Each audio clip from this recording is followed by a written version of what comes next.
I think honestly, conveying the emotions in each frame and feeling through the moments that they're reliving. 10, 20 years later, I want them to feel exactly how they felt at that particular moment.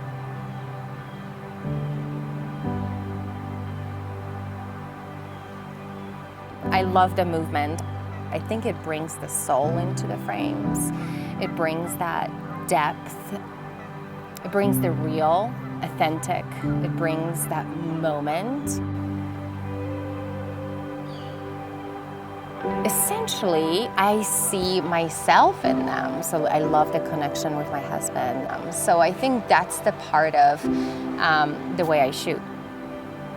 I think that's just, the soul of it.